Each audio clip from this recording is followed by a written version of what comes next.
Right. ایک اور اہم سوال، سپریم کورٹ نے جو اسی ہفتے ملٹری کورٹس میں سویلینز کے ٹرائل کا جو معاملہ ہے اس کو غیر قانونی اور کالعدم قرار دیا ہے، اور اس حوالے سے خبریں یہ گردش کر رہی ہیں کہ آپ کی حکومت اس فیصلے کو چیلنج کرنے کا ارادہ رکھتی ہے، تو چیلنج کرنے جا رہے ہیں، اور آپ کو لگتا ہے کہ چونکہ اس کی بیسک جو پریمائز تھی وہ انسانی حقوق کی وائلیشن تھی کہ وہ جو ہے وہ سلب ہو رہے ہیں، آپ کو لگتا ہے کہ مطلب اس کو چیلنج کرنا اخلاقی طور پر وائبل ہے؟ دیکھیں، سب سے پہلے تو اس فیصلے کا ابھی تک شارٹ آرڈر رہا ہے. We are very much interested to look into the reasoning, the legal reasoning, کیونکہ وہ لا کا ایک حصہ ہے جو کہ پارلیمان سے پاس ہوا ہے اور پچھلے کئی دہائیوں سے وہ ان چیلنج رہا ہے قانون کا وہ حصہ. ایک تو we would be very much interested to see into the reasoning of that decision کہ how the judges have reached to such conclusion جو ان کے شارٹ آرڈر میں ریفلیکٹ ہوا ہے. اس لیگل ریزننگ کے پیچھے اس کی امپلیکیشنز کیا ہیں اور اس کے ہماری سیکیورٹی پہ کیا اثرات آئیں گے، اس کے ہمارے سوشل آرڈر پہ کیا اثرات آئیں گے، کیا اس لیگل ریزننگ کو اس طرح براڈن ہو کے دیکھا گیا ہے جو میرٹ کرتی ہے، جو ہمارے ہاں چیلنج ہے.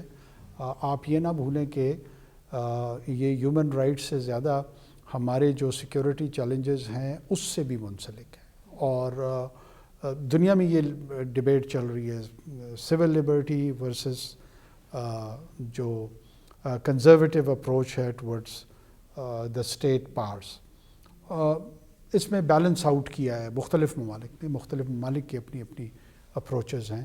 جب 9/11 ہوا تو تمام سول لبرٹیز جو ہے نا یو ایس میں کرش ڈاؤن ہو گئی تھی. یورپ میں ٹیررزم کے حوالے سے بہت ساری جگہوں پہ ہو گئی تھیں.